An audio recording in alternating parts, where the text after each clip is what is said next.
प्रथम आपण तुरीची डाळ शिजवून घेऊ. हे बघा, तुरीची डाळ स्वच्छ 2 पाण्याने धुवून घेतली. त्याच्यात थोडंसं 1 चमचा तेल टाकायचं, थोडी हळद टाकायची. हे आता आपल्याला कुकरमध्ये ठेवून आपण 4 शिट्ट्या काढून घेऊ, म्हणजे छान शिजेल डाळ मस्त.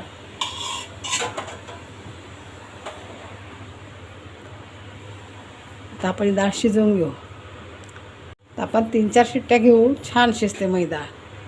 मला तर मग आता आपण फोडणी देऊन घेऊया वरणाला. हे बघा किती छान शिजले आपलं वरण, मस्त झालं अगदी. तर छान घोटून घेते बघा याला मी, छान असं घोटून पण घेतलंय, छान शिजलंय. आता कढईमध्ये तेल टाकून घेते.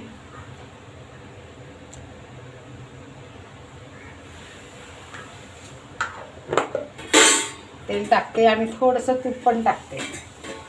आमच्याकडे आवडतं असं, वरून नाही घेत कोणी, असंच खातात. थोडंसं तूप पण टाकलंय. आता ते गरम झालं का आपण जिरे मोहरी टाकून घेऊ लगेच.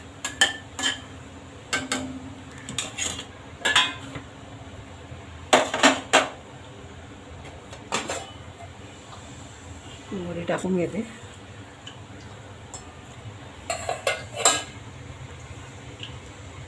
पुरी तडतडली आपली. आता जिरे टाकून घेते.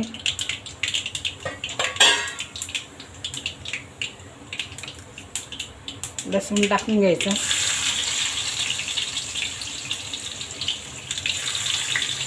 त्याच्यातच आता कढीपत्ता आणि 2 हिरव्या मिरच्या अशा बारीक कापून घेतल्या. बारीक सॉरी मोठ्या कापून घेतल्या, म्हणजे काढून पण टाकता येतात.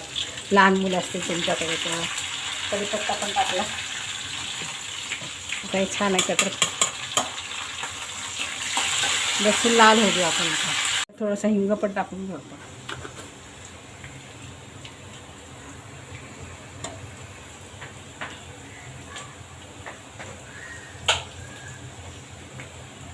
आता याच्यात टोमॅटो टाकून घेऊ आपण.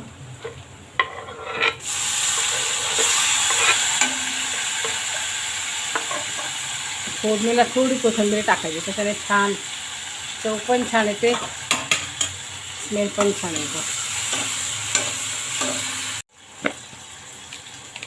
त्याच्यात थोडंसं मीठ टाकून घेऊ आपण. लवकर टोमॅटो गाळून जाईल मग.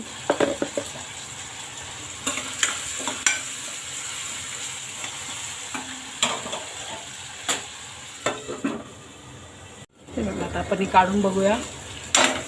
बघा किती छान झाल्यावर. आता याच्यात आपण वरण टाकून घेऊया. आधी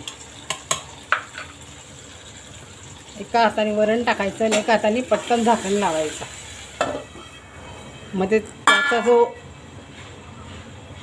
फोडणीचा वास असतो ना, तो त्यातच दडपला जातो आणि त्याने टेस्ट खूप छान लागते.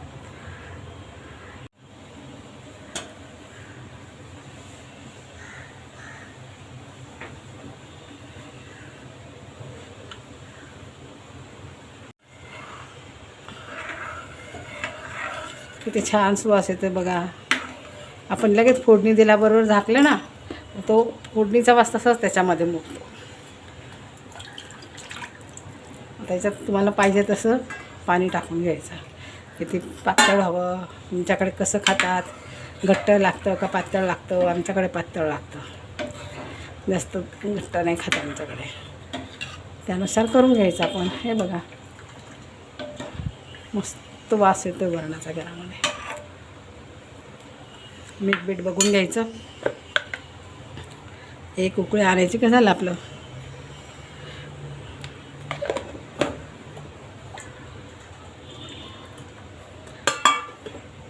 आता आपण एक उकळी आणून घेऊ. आपलं वरण तयार. आता बारीक गॅस करून एक उकळी आणून घ्यायची, 1-2 उकळी.